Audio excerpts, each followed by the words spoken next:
Hello,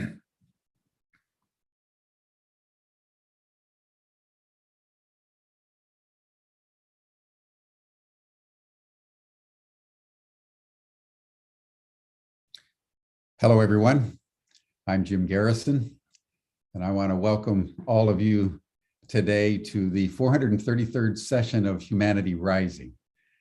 I'm pleased to tell you that I'm greeting you from the beautiful city of Amsterdam, where I arrived just a few hours ago. It is very good to be here. I traveled from San Francisco. I want to welcome you in the spirit of one world. It's such an amazing thing to get on a little silver tube in one city, and then you pop out in a completely different part of our planet just a few hours later, and you're not quite sure how you made it to where you're trying to go, but it's a wonderful thing, the technology of mobility. Today we want to contemplate the sacred fire. We want to contemplate the transformational effects of fire.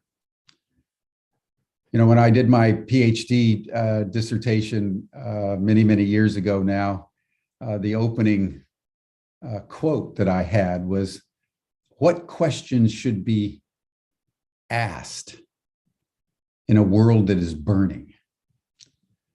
The world is burning right now, whether it's climate change or Ukraine or COVID or any of the multitude of crises. We're in a period of inflammation in our bodies, inflammation of the planet, inflammation of social relationships.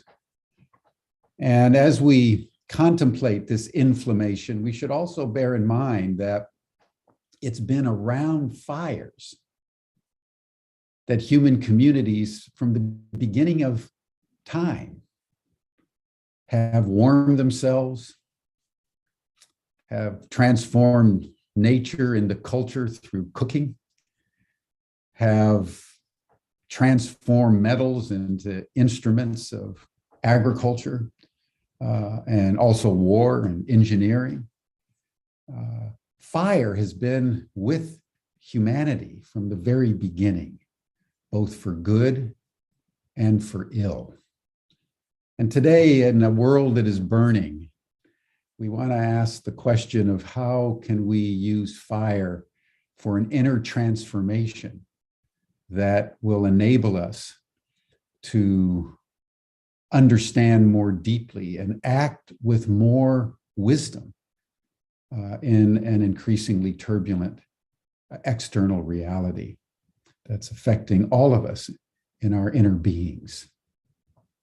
We're delighted to be able to welcome Gary Malkin to lead us in this discussion. Gary's been on Humanity Rising before. You'll know that he's an Emmy Award winning composer and musician who's really known globally for his passion for how do you use music?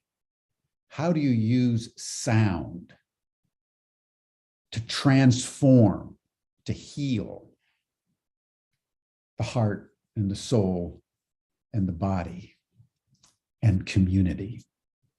I first came to be aware of Gary many years ago after 9/11. I heard his composition developed with Michael Stillwater called Graceful Passages. And I've probably listened to that recording, 100 times or more. That's one of the most powerful, soothing pieces of music that I've ever heard that helps us deal with grief and with sorrow and with loss. So I want to welcome you, Gary, to Humanity Rising. Gary will provide our opening meditation, and then he'll talk about the listening fire and how we transform ourselves in times of heartbreak and in times of deep grief. So Gary, welcome. As always, Jim, thank you so much for the wonderful opportunity to address this phenomenal community. I have so been blown away. You know, I looked at the number 433, and sometimes I play with numerology, and that adds up to 10, which is one, which is new beginnings, right? So that's kind of, I'm doing something today that I've never done before, and I'm so excited to share it with you all. As a way to drop in together. Normally, you do the heart coherence, which I love when you do it, but I have these attunement videos that I created with Sarah McCrum for the World Unity Week, and they're available for convening. And so, what I want to do is put my actions where my intention is on this talk, which is to use this multisensory video as our heart coherence opener, our deepener, our drop-in time, and just allow yourself to breathe, feel your feet, and I'll just experience the multisensory video fire of this opportunity to drop into coherence. Okay, I'm gonna share my screen, and here we go. All these pictures.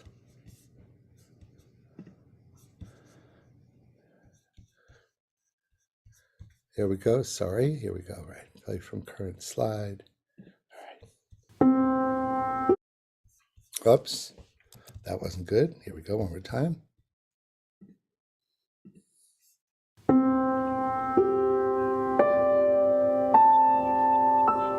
Let's pause for a moment.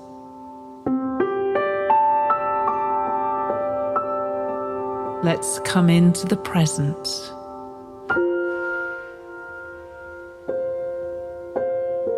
And let's remind ourselves that we've never been here before.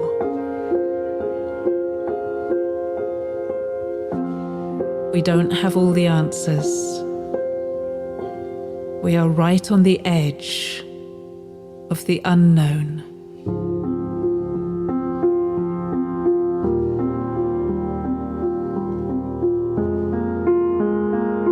And so let's enter a space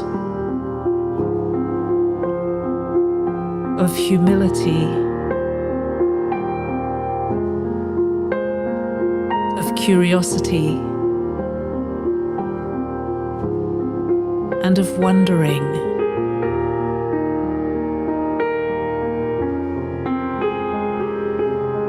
Let's listen deeply to ourselves and to each other.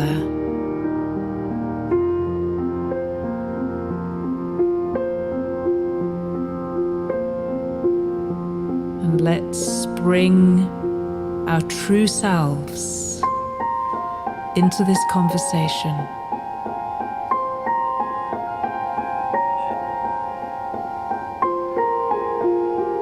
The essence of who we are.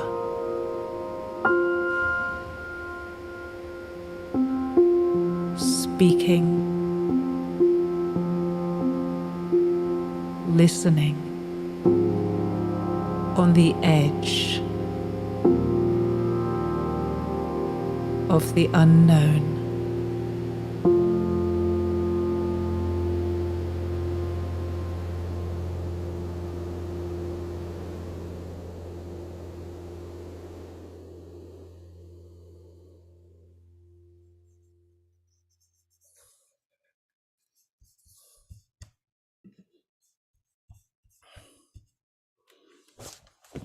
Listening on the edge of the unknown.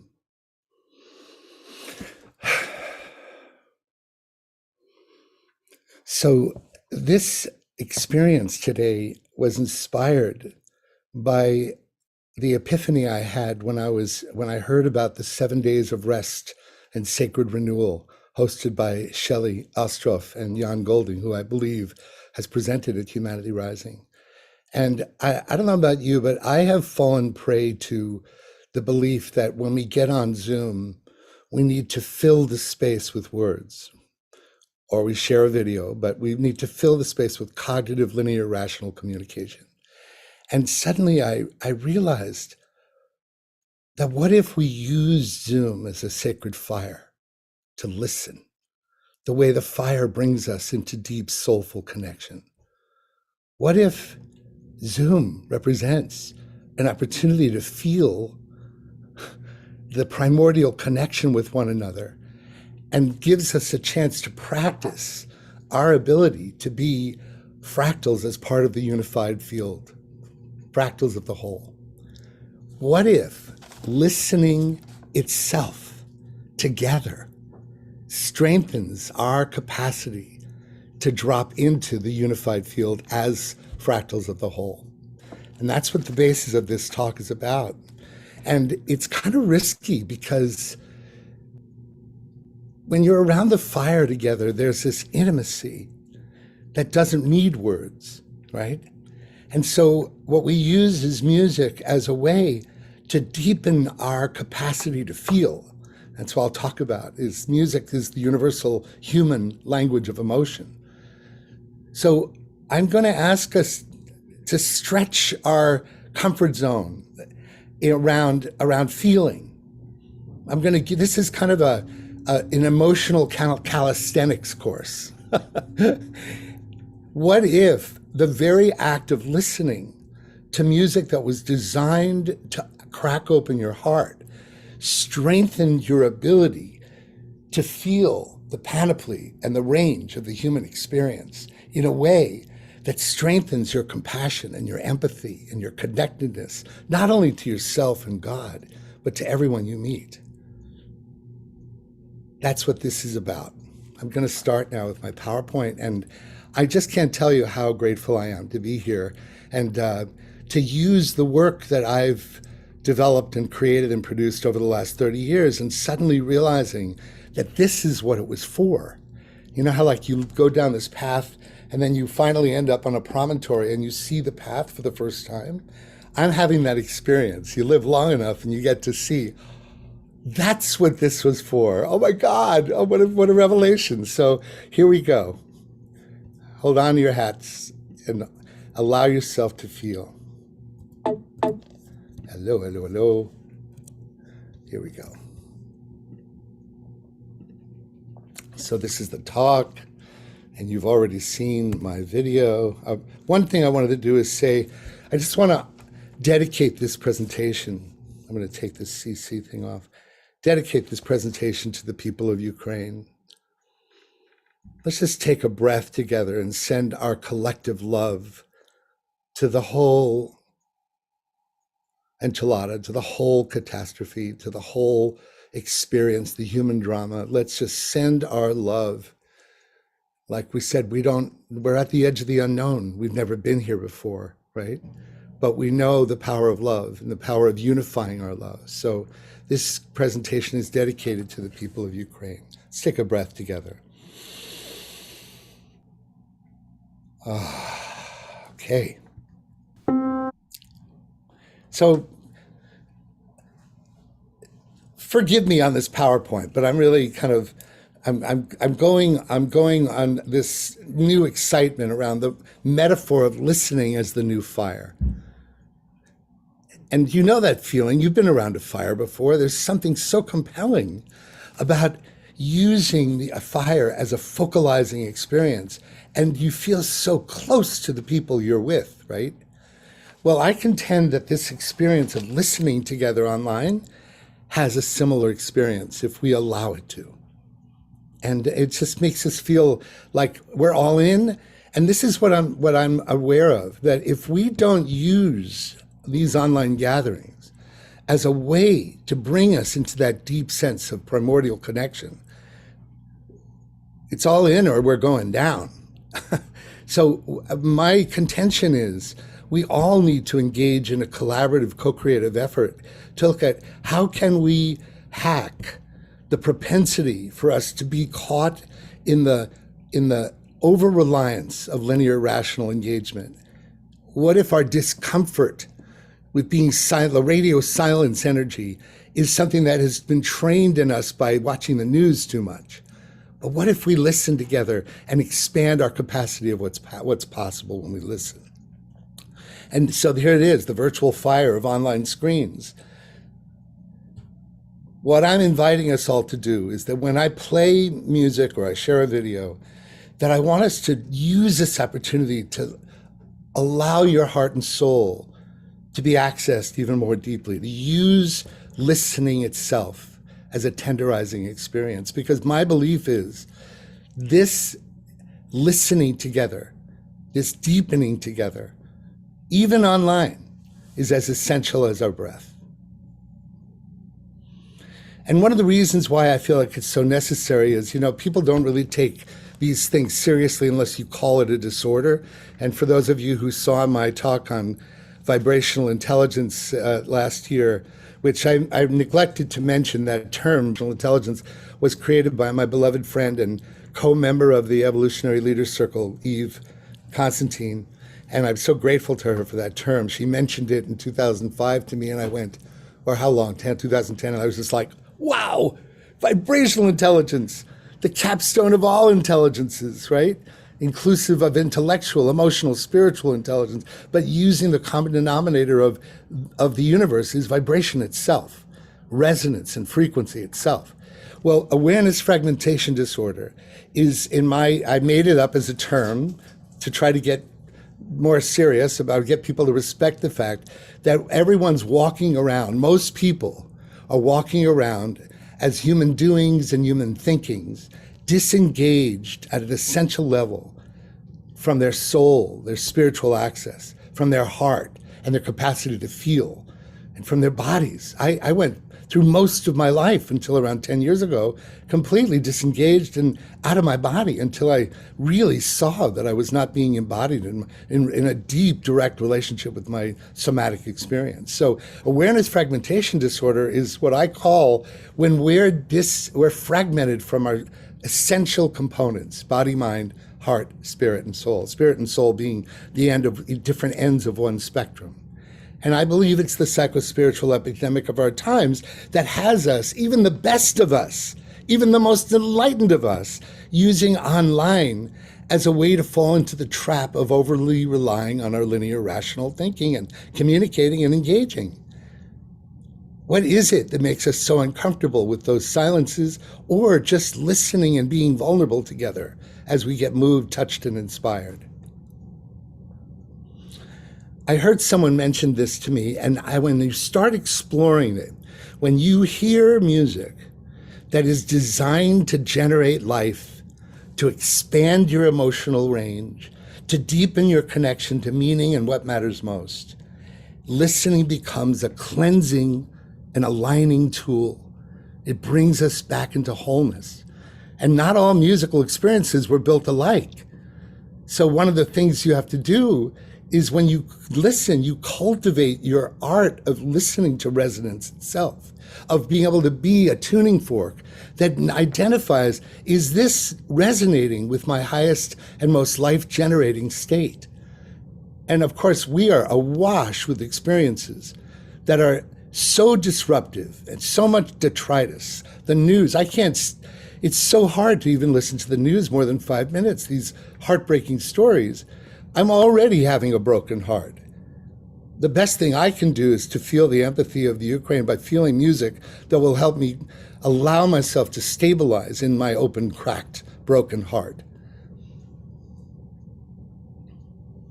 So I'm going to use these essential human capacities as a way to talk about how you can use music and listening as a way to address and cultivate these essential human capacities. And the number one capacity has to be about being present, in my view.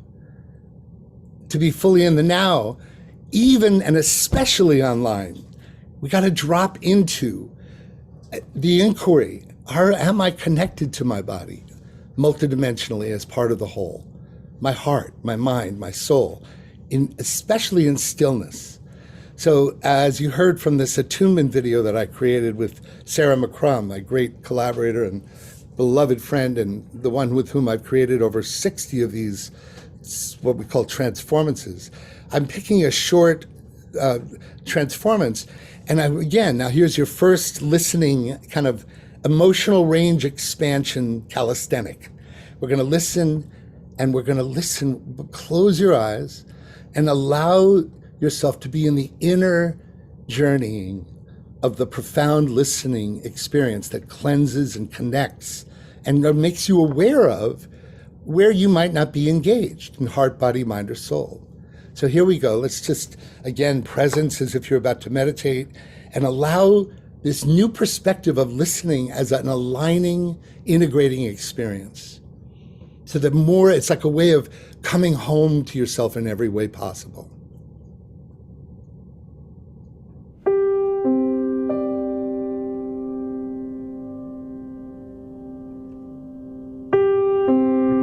Nice, big, beautiful breath. Let's take a moment. Oops, sorry. That's not what should happen. Sorry, here we go. What happened? Let's try this again.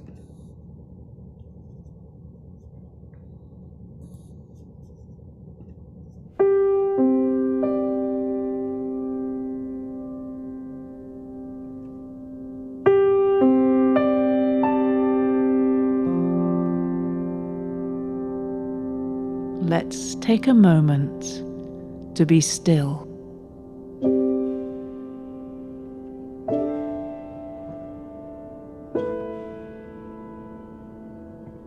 To drop into the stillness that lies deep within you.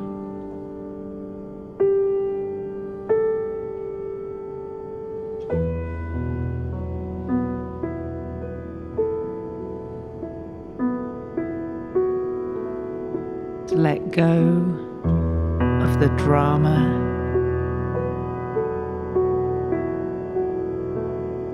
the excitement,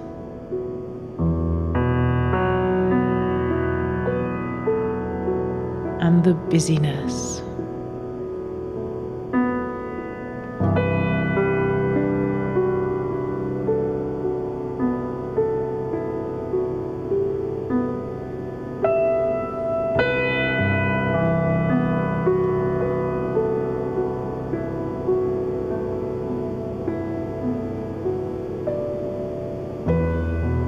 Emerging into stillness,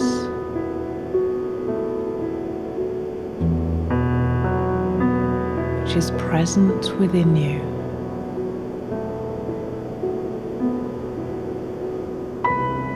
But so often too quiet to be heard.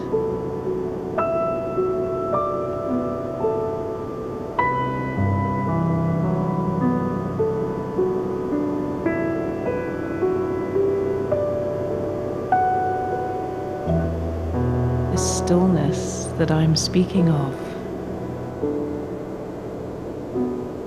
is always here.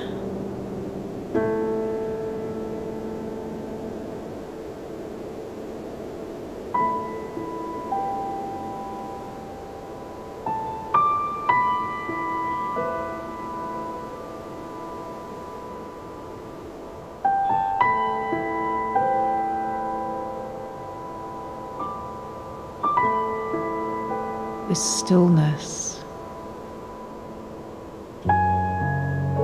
is quiet.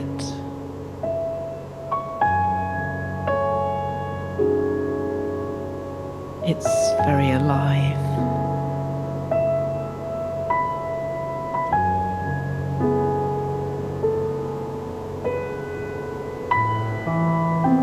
It's a place to stop.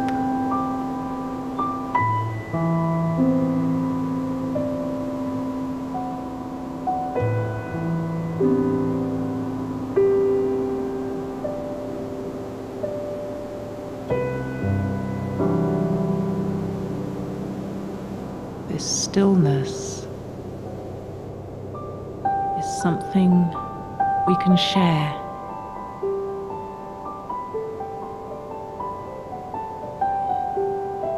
A moment together.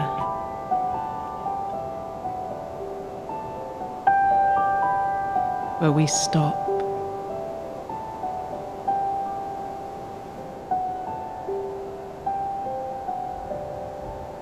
we rest.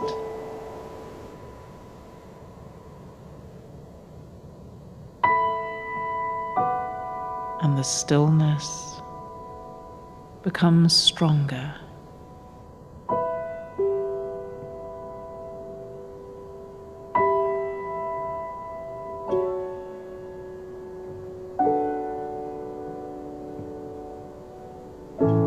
Can you feel it now?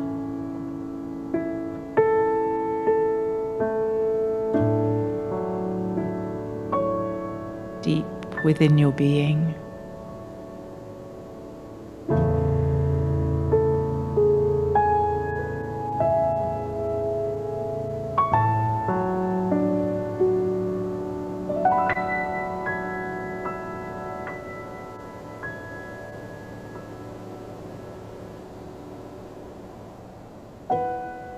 Be still.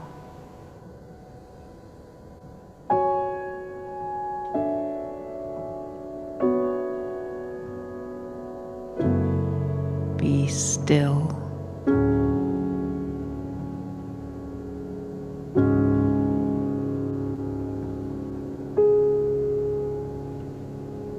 Be still.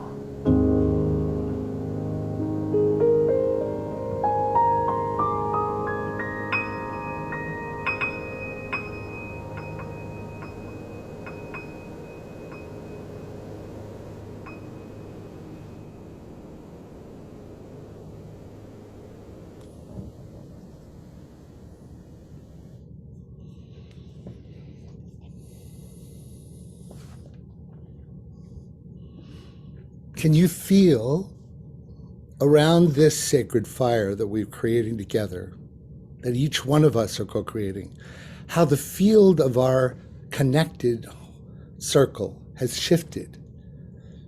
Have you noticed how the music entrains our capacity and stretches our ability to actually slow down? I don't know about you, but my impulse continually in the last 10 years has been to try to create the homeopathic medicine of music that will slow me down. And what I've noticed is when I slow down, my natural integrative self comes back home to all parts of me. I come home to myself.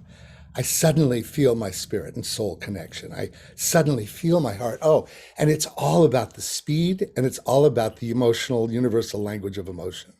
So just put in the chat anything that you experienced when you did you have a moment where the music was like, what I notice is that if you start to feel bored, it's a great sign that you need this medicine.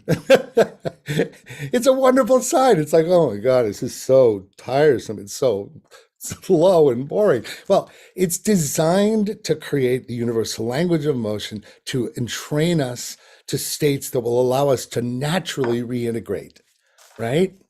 So thank you for going on that journey. I'm going to go back to sharing now. And yeah, I love that. I love that. There's such an active text life here. I can't monitor all the beautiful chats, so I'm gonna press that button right now that says save text so that I can see these later because I can't relate to it and present. All right, so here we go.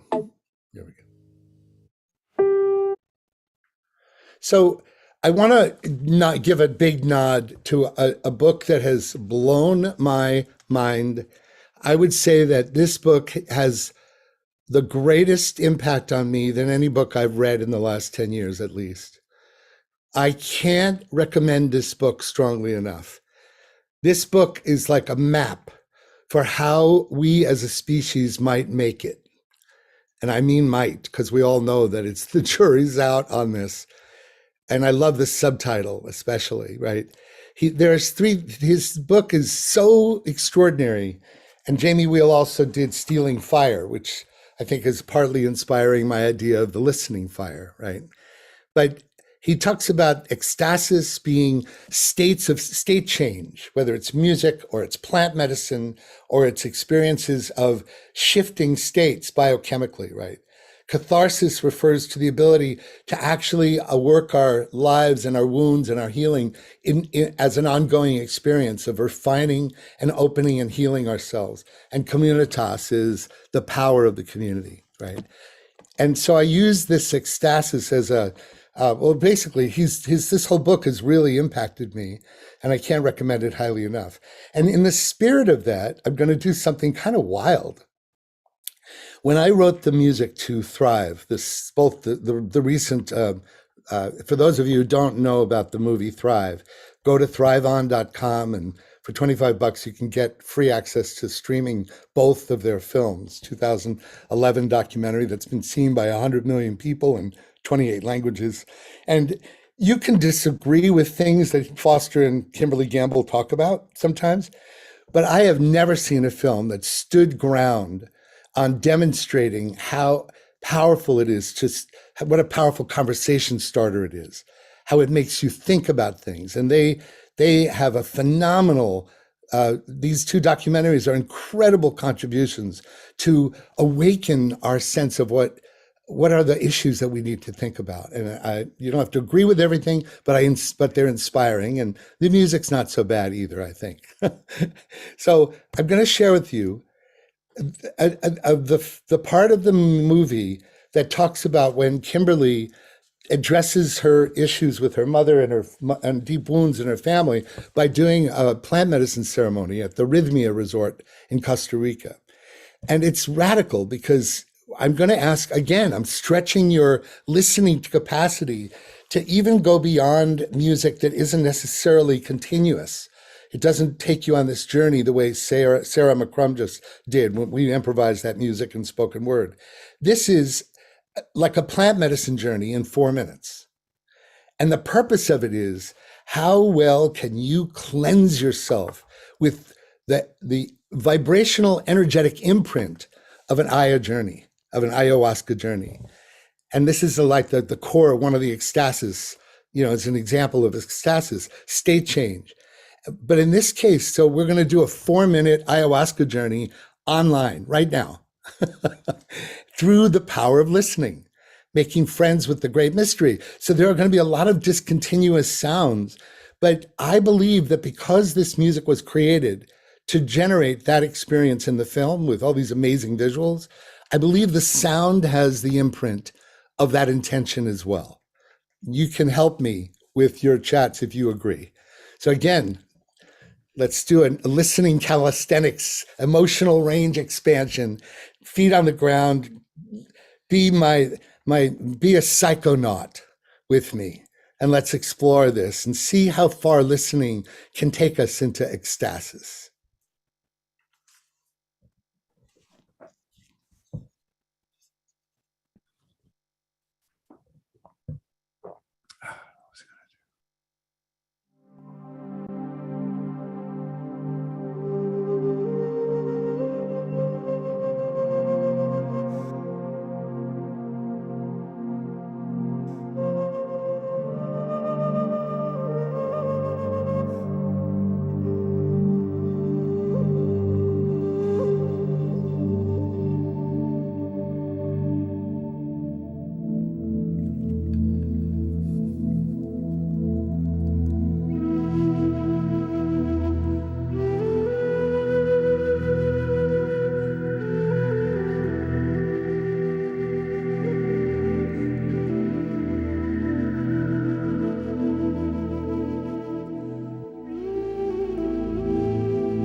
Gary, you're muted, Gary.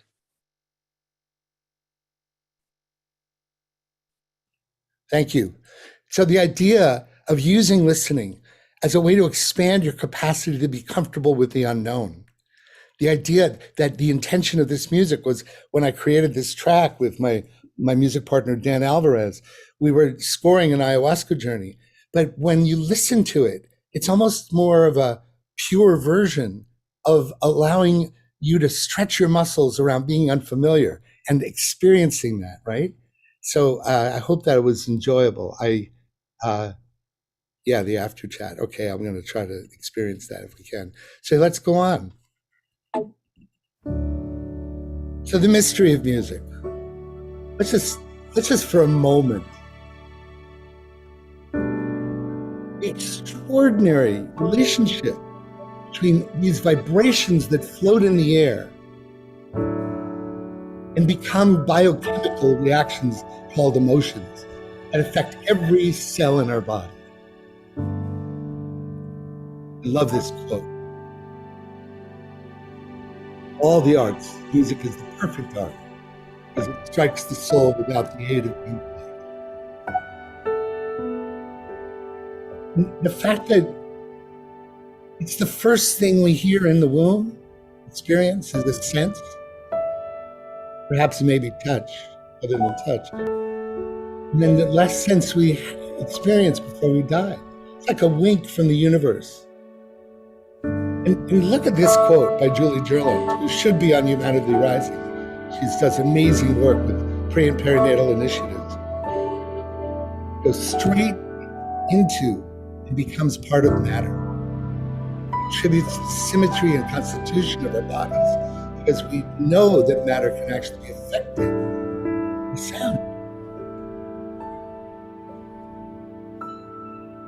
The universal language of the heart that expands the range of our human experience, of our emotional experience, especially through our wounds.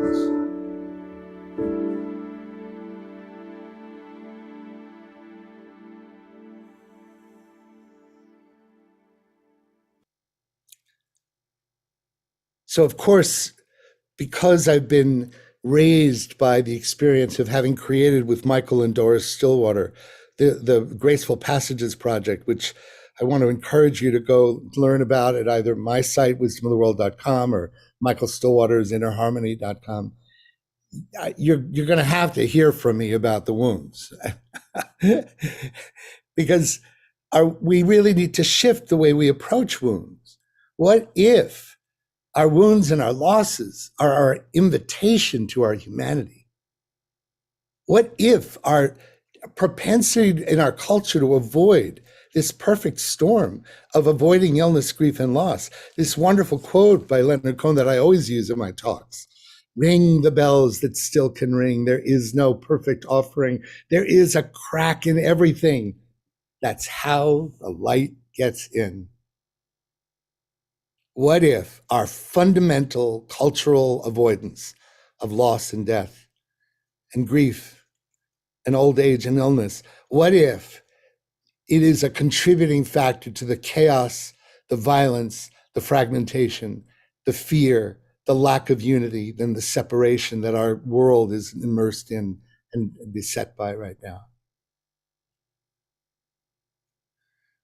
Because it's coming more and more. Of how many of us feel the rheostat, the heat's been turning up. And now with this world war, as if nothing changed since the last despot terrorized the planet through maniacal actions.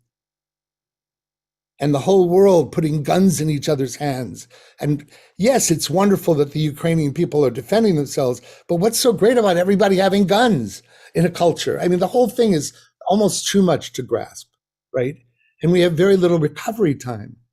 And here's this, one of my heroes, also a book that you mustn't miss, is the work of Francis Weller. I'll let you read this quote by yourself.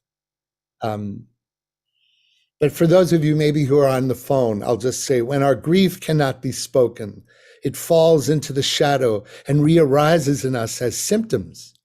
So many of us are depressed and anxious and lonely. We struggle and we find ourselves moving at a breathless pace, trying to keep up with the machinery of culture. And this is another contributing factor to the chaos that arises from awareness fragmentation disorder that I talked about. But what if our wounds, what if even the best of us could use polishing on helping us understand these losses and traumas as an initiation into the very heart of our humanness? So I might have shared this before in the vibrational intelligence talk I gave, but I never can hear this track enough because I always notice how my propensity for being in this culture is that I want to avoid it. I just want to avoid it. And the idea of what Dalai Lama, I'm told, does a death and dying meditation every day and in preparation for his dying as a way to feel radically alive and present in the moment. So this is from the resource that Jim referenced that he heard 20 years ago and 21 years ago when it was released. And I'm going to give you this experience of allowing yourself to do kind of a unassimilated loss check in your field. So when I want you to trust your intuition here. If you know that you have more powerful experiences by going into the inner imaginal world of your listening space, then close your eyes and allow it to be a purely listening experience. However, if you know that you're enhanced by images, there's a beautiful video that I created with my friend Alan Kolsky, who did the visuals. And it's a gorgeous, slow-moving ability to kind of create the delivery system of this loss initiation experience. And again, as part of the listening fire, how can we allow ourselves to be raw and vulnerable as we awaken together to the recognition that we will disappear one day and we have no control on when or how it will happen?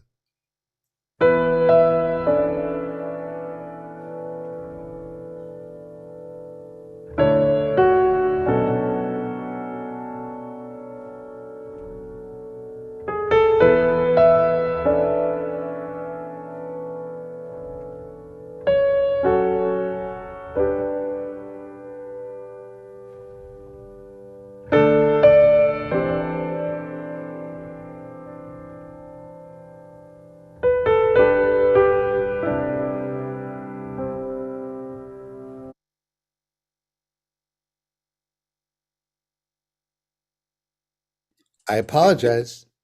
Hold on.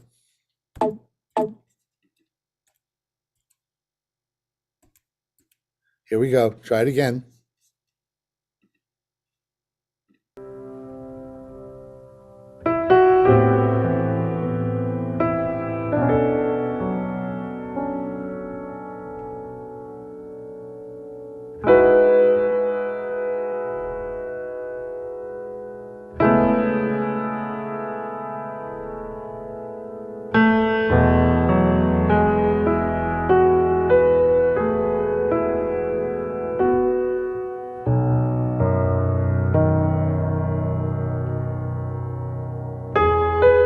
No one has ever prepared us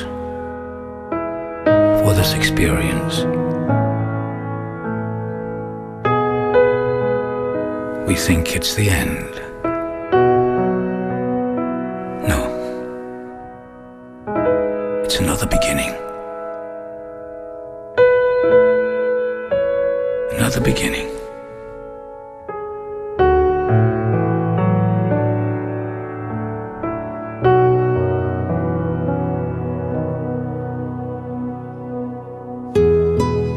Knowing that you're loved.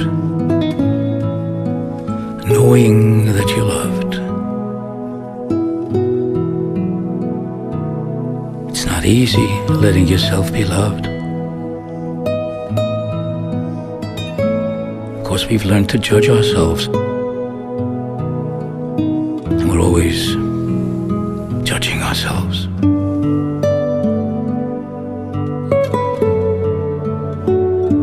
But I learned to listen, that I was loved. I was loved. And then I would forget that I was loved. Those were the most painful times for me. Forgetting that I was loved.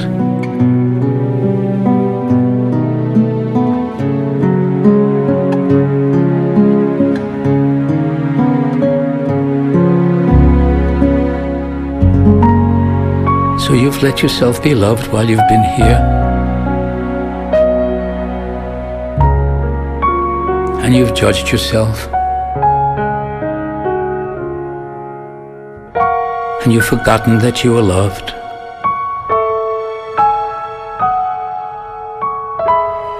And you became alone. But you will always be here. You are blessed. You are forgiven. You are an angel.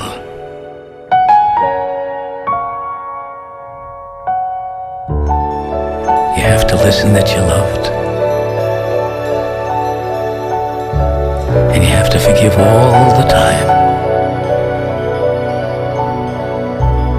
Listen that you're loved. And forgive all the time. You are love.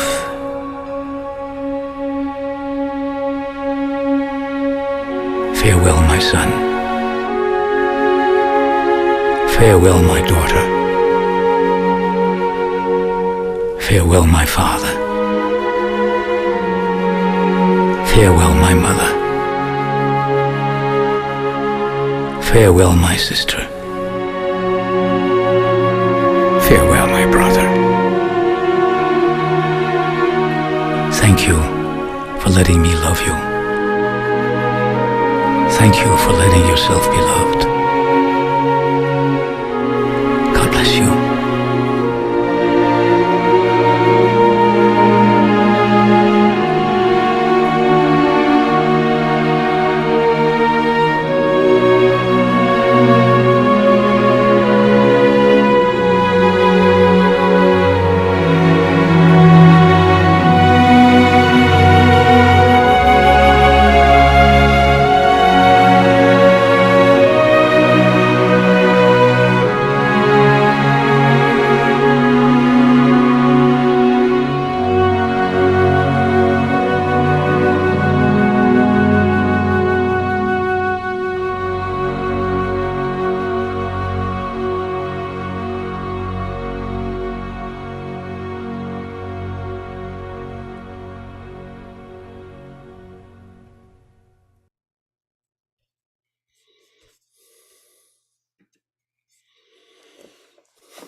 Around this virtual sacred fire, we get the opportunity to initiate ourselves together with the tenderness of the commons of our loss. The Bhagavad Gita said 5,000 years ago, the paraphrase, what is the most remarkable thing in all the world? And it says something like the most remarkable thing in all the world is that each of us will die, but none of us ever will think it happens to us, right? When we can allow, in the context of communitas, the recognition that we're really going to disappear for real, don't know when, don't know how, but when we allow ourselves that, the phenomenal fragility of looking at each other in the field online and recognizing that it's impossible to will, unless you're deranged and psychotic, it's impossible to willfully want to harm another person. Because when life's preciousness becomes felt in your heart and soul, not just cognitive, but heart and soul, it changes everything. That, of course, was Lou Epstein. I see that somebody is saying that. Yeah, it's from the first track from Graceful Passages. And, you know, that line he says, you will always be here. This work has touched over 1 million people in recontextualizing the continuity of life beyond our mortal coil. So I'm going to share again because I'm going to go over a little bit. I'm going to go probably till 10 after. I always prepare more than I have time for. It's one of my shadows, but here we go. Let's go on. So it's what is possible. Is it possible that grief happens for us, not to us? And see, that leads us then to the next opportunity for a human capacity cultivation skill, which is this wonderful body of work that when Brene Brown came and did her TED Talk, I can't tell you how happy I was that I finally had some social research behind the claim that the way I've lived my life always, which has not been easy as a boy growing up in this culture, was I wore my heart on my sleeve because I started playing piano at 5 years old. And the piano made me live through the eyes and experiences of my soundtrack of my life, was keeping my heart open as I played the piano all my life, right? So I've always been very vulnerable and transparent. And it hasn't been easy as a man in this culture to be so willing to be vulnerable with other people. But when Brene Brown came out with this emotional resilience, that when she came up with this wonderful quote, the source of our love and belonging, of our hope, of our empathy, of our authenticity. And this is the core of the sacred fire, of the listening fire. This is the core damage that overly engaging in linear rational thought and getting so dry with overly including our linear rational as the only way to communicate online is that we will die. We will die from the lack of the irrigation of our heart and soul's nourishment. And vulnerability is the heart of that, right? So I don't have time now to share with you what I was going to share with you, which is because I wanted to get to the end of my talk, but I had a track that I've done with the beautiful spiritual teacher and sound healer and author Lisa Raffel. She and her husband David Sorenda and I are creating a musical around the miracle of birth and how every birth, every child coming into the world and how they're brought into the world matters. We created a book called Safe in the Arms of Love with a CD around helping the bonding experience for new parents. And I was going to play you this track, but it was the height of reclaiming your innocence. Sometime listen to a lullaby and imagine that it's being sung to you. Yes, you. The inner child in all of us never dies. And frankly, we allow it to languish and atrophy, but it is the direct relationship to our capacity to feel comfortable around our authenticity. And I'll just give you a little taste of it, just a taste.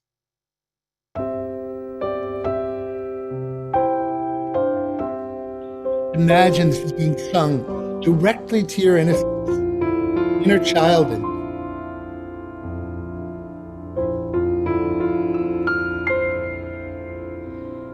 Close your eyes, let them fall into sleep. Breathe your breath like a song so complete. Ancestors from above are watching you, sending love like angel dust to comfort you. Oh, so unfulfilling. Sorry, I didn't need to cut off like that. So to comfort you, right? And you can feel how rare it is for us adults to create a moment of tenderness, like putting your arms around you and imagining that the mother inside of you is nurturing you. The premise of this whole talk is about what if we expand the range of our human emotion, and in so doing, we make ourselves even more intimately connected to our empathy and compassion and our human experience. And it really, really, it works, is what I'll say. It works. So let me just go on because, so this is the other human capacity, number 5, addressing nature deficit disorder. And I wanted to put this after the part around our intimacy with our inner child, because when you connect with your innocence, the next thing you're about to see, it's impossible not to feel enormous sadness. I want you to hold space. I'm inviting you to hold space for the intimate feelings of grief that you're about to experience. Somehow we can feel this grief even more when we look at who it's really about. And these are images I put together with a piece of music I created. I did all the music for the whole Awakening the Dreamer Symposium that is part of the Pachamama Alliance. And there was a section that talked about the extinction of animals, and we're at this rapid extinction event on the planet, and just looking at these beings and knowing that many of them are rapidly disappearing. Again, I don't mean to over exploit the grief, but it's an important way to address our disconnection from nature. And I just really feel it's important for you to experience our connectedness to these beings. So here we go.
When I was working on the score for the Pachamama Alliance Symposium, this cue, I couldn't work on it without constantly crying. I saw it hundreds of times.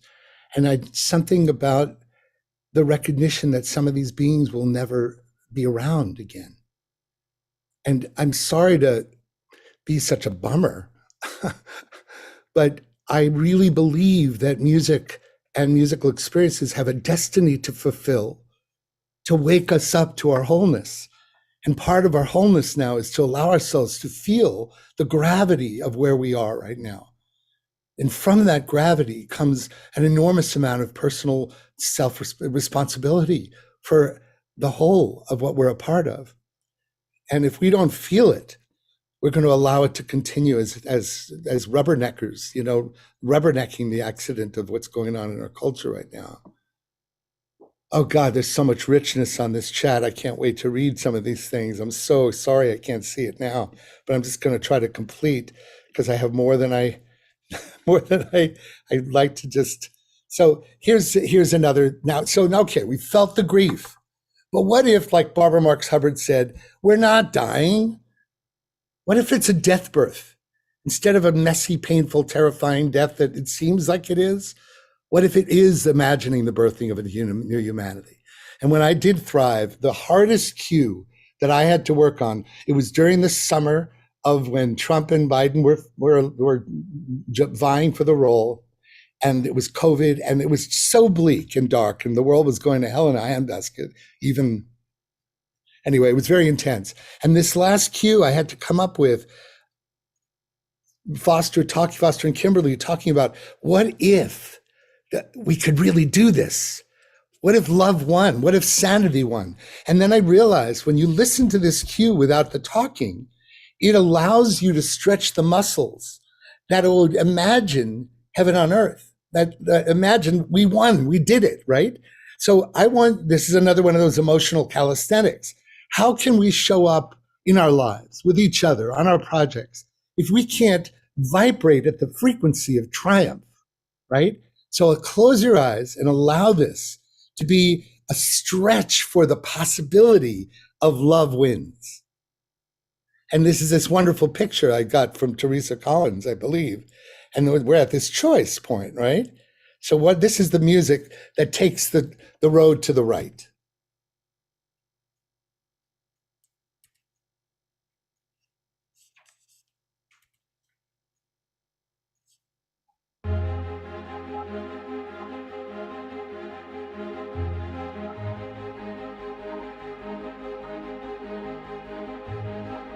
Really breathe into this. Allow yourself even to stand and move if you want.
And keep your eyes closed and just feel the communitas experience of having people all over the world vibrating at the vibrational frequency of we did it.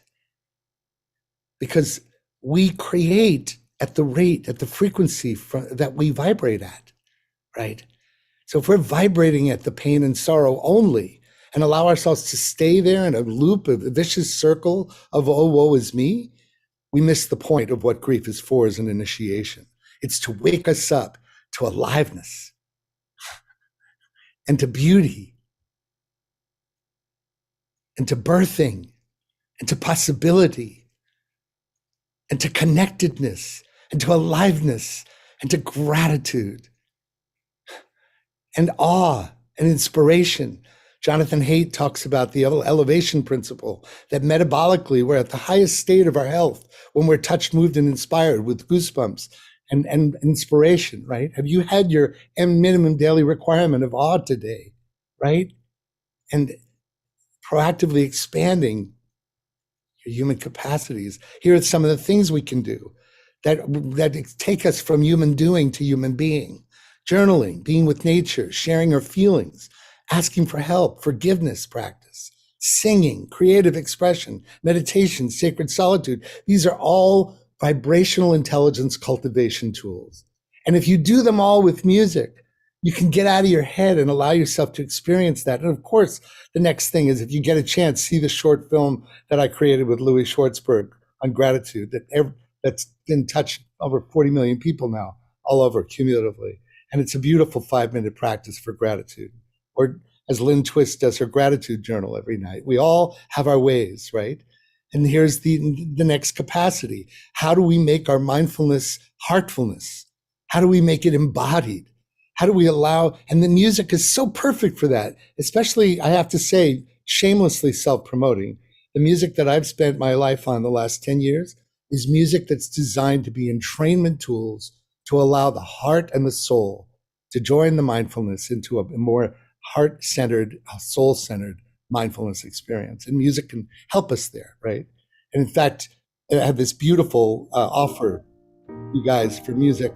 It's a whole compilation online. Just go to wisdomoftheworld.com compilations. I made a very remarkable discount for the Humanity Rising tool for using music for this tool. So I'm going to let you see that one more time so you have it.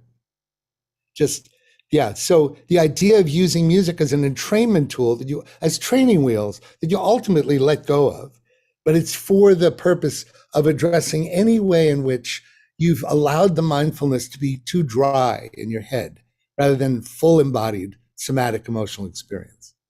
Because bottom line is, experiencing life with music and other liminal tools softens, empowers, and tenderizes us, allowing ourselves to more easily live our lives through our heart.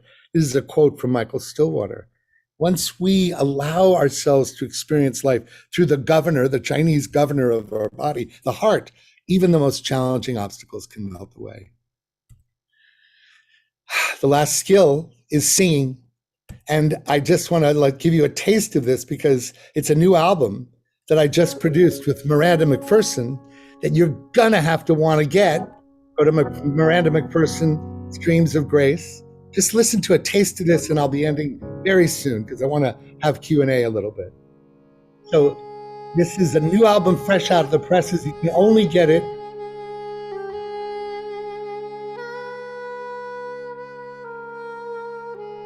You can only get it at Miranda's album right now.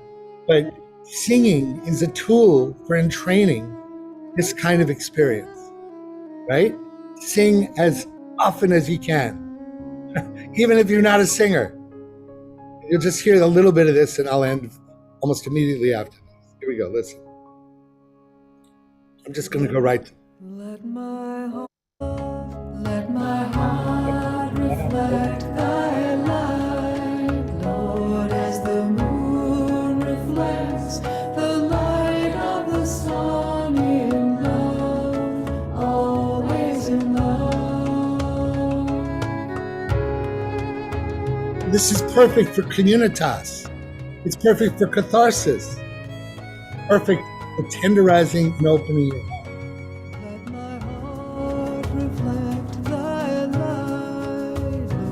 So sorry about that. Just going, if you guys want to know more about soul song sessions, find out about it. I offer private sessions, and that's me. That's it. I'm going to get offline so we can see each other. I just want to thank you for allowing me to take you through what I feel is kind of like what I came here for. I'm a late bloomer, and all these creations that I've produced and composed over the last 40 years, I never before understood what they were really used for. If they can be in service to awakening our humanity and our wholeness together in tenderness, in heartfulness, in connecting, in soulfulness, then I really feel like I've fulfilled my life's destiny, and you've enabled me to do that. So again, thank you for inviting me to share these tip of the iceberg of different ways to use listening online as a way to feel our fractal relationship to the unified field. And thanks, Jim, for allowing me to dive into this content. I so appreciate it. Thank you, Gary. You're masterful in these domains. There's no doubt about it. And your music animates the soul at a very deep level. I really appreciated the section from Graceful Passages. It just took me back to many memories. It's always amazing how sound activates memory over time. And a couple of points. I just wanted to bring in Leo Jacoby's quote just now, that the sound of music is not, like the sound of words, opposed, but rather parallel to silence. Nice. It is as though the sounds of music were being driven over the surface of silence. Music is silence, which in dreaming begins to sound. Silence is never more audible than when the last sound of music has died away. Wow. Wow. Well, by the way, that moment of dying away, silence is the grandfather of music, right? It's the mother of all music, right? I love that quote. We got to say that. What's his name? Who said that? Leo Jacoby. Thank you, Leo.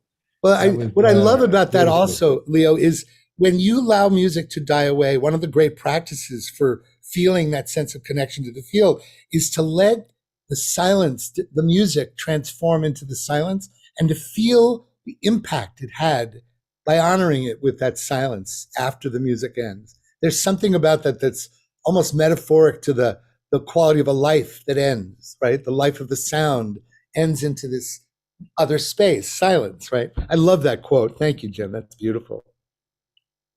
And Gary, as you, review your own life, because you've been immersed in music, personally and professionally for many, many decades now. Since I've been 5 years old, actually. Yeah.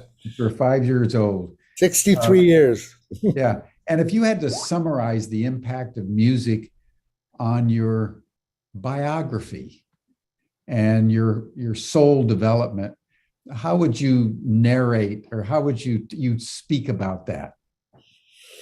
Well, I alluded to it in the talk when I said that it wasn't easy growing up as a boy that instantly played the piano at 5 years old, not knowing how I even, my parents didn't know how the hell did I learn how to play. And it was like that Elton John moment in the movie where piano just called me and I played right with melody and harmony. I would say that, like I said, it's not been easy being a boy in this culture, wearing my heart on my sleeve. But the most powerful impact that music's had on me is to help me. It has soothed my capacity to have such trauma and loss, and to have a place, a sanctuary to go where I knew that all was well. At any moment, I could go to a place where all is well. And that the ability to use music as a way to lead with my tenderness, to lead with my heart, because I knew that there was always a place to go to. And that's why I often say that music saved my life, because I grew up in a very dysfunctional, loving but dysfunctional, boundaryless Jewish family in New York. And when it got too intense, I'd go to the piano and the sounds would waft up and people stopped fighting in the home. And I started soothing myself. And it's kind of saved my life. So that's my response to that question. Yeah, and it appears to be still doing that. And one thinks also of music, like the Beatles or some of the symphonies, where entire generations and entire cultural memes are shaped by musicians in one way or another. But Jim, I want to ask you something, because I'm really trying to push the envelope here.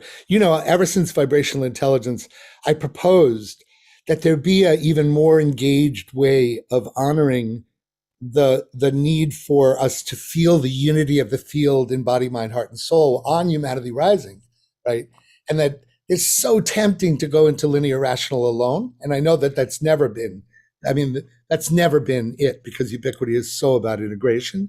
But could you feel, as I was exploring listening itself as a fire of primordial connection, could you feel the field of Humanity Rising's community potentially deepen in the listening, in the shared listening as a concept? I mean, it's something I've been exploring, and I'm just curious whether you felt. I'm sure you feel the field of this community every morning with Humanity Rising.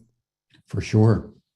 And that's something that we, continue to discuss, and I haven't quite had the bandwidth to do, because it takes a lot of planning session by session, and, would require somebody like you being present to do the music as someone finishes, to give people, just the acoustical space of reflection, and then maybe at the end. But yes, in principle, completely agree with that, completely understand it, and embrace it. It's been more of a bandwidth issue than anything else.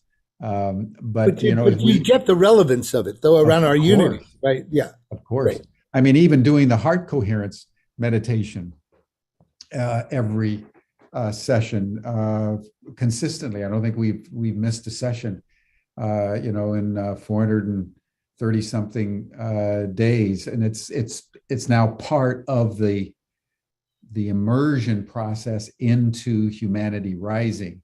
It's become in some ways part of our brand. Right. And the next stage then is to start integrating music between, for example, me introducing. It'd be nice to have a little bit of music, and then the presentation, and then when the presentation's over, to have more music, Q&A, and then more music to kind of round it out. I think it would be much more holistic and much more powerful. So that's something that Rick and I have talked about, and maybe we can consult with you about how we could implement that as we move forward. Well, I don't know if you know Julie Kroll. Do you know Julie? Julie Kroll is phenomenal. She and I are putting plans together for creating a weekly podcast called Resonance Reset. And it's based on this premise of the listening fired. It was based on what happened out of Rest and Resonance with Shelley and Jan's program. So it's going to be, keep your eyes out for that, because I'm looking forward to sharing the space on how does listening deepen our connection to the unified field and to ourselves on multidimensional levels. So I'm looking forward to that coming. Well, in that spirit, Gary, why don't you pick some music and create a musical kind of benediction and close for our session today? I will. Okay. I think it should be more celebratory. Let's see here. Give me one sec. And this is that Jason Schulman track. That's the beautiful rabbi, the non-dual rabbi, who has this track called Unlock My Heart. And it's a fabulous celebratory track that's really good to move by. And I'm just gonna, here we go. How quickly can I get this? Here we go. Unlock my heart, open-hearted. Here we go. I'm gonna share my audio only.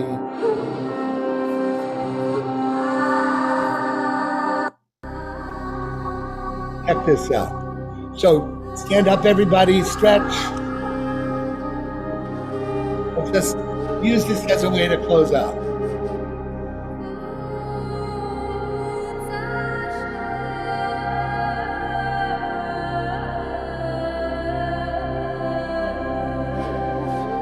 Make believe you're a Bollywood dancer. Here we go.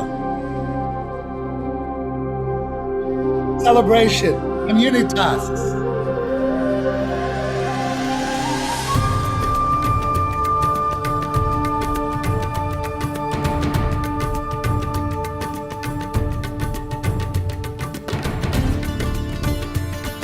Do I look like a Bollywood dancer?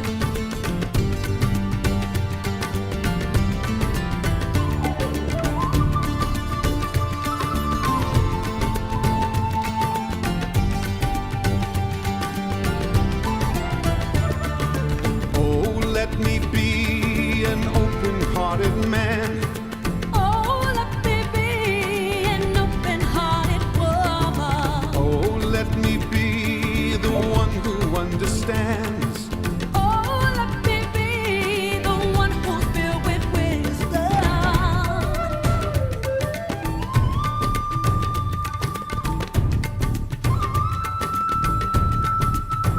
Joy, what a concept.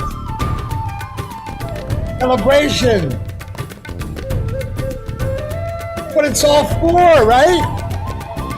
Oh, let me be an open-hearted man. Oh, let me be an open-hearted woman. Oh, let me be the one who understands.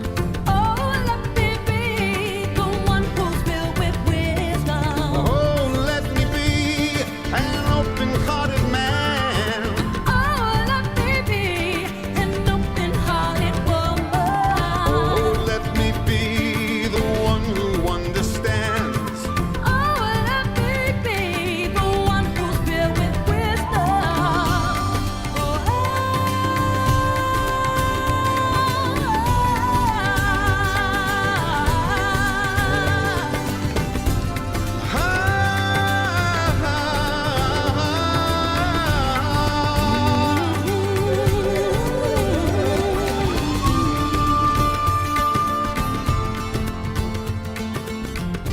I'm assuming you don't have the time for the whole track, so I'm going to fade out.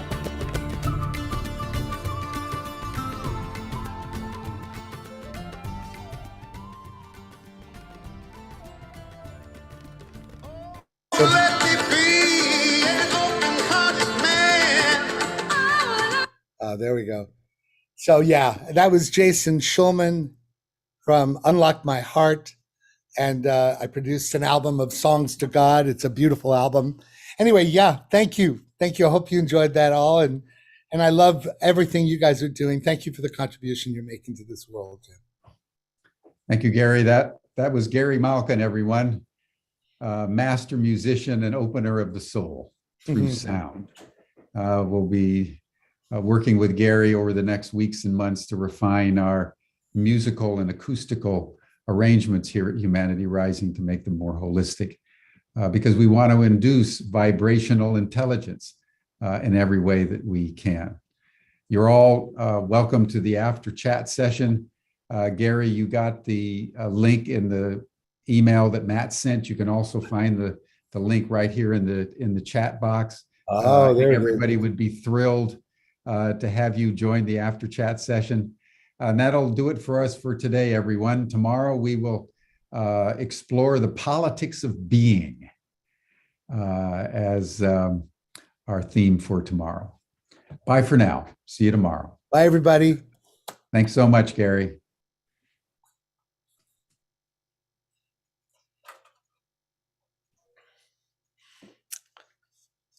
That was fun.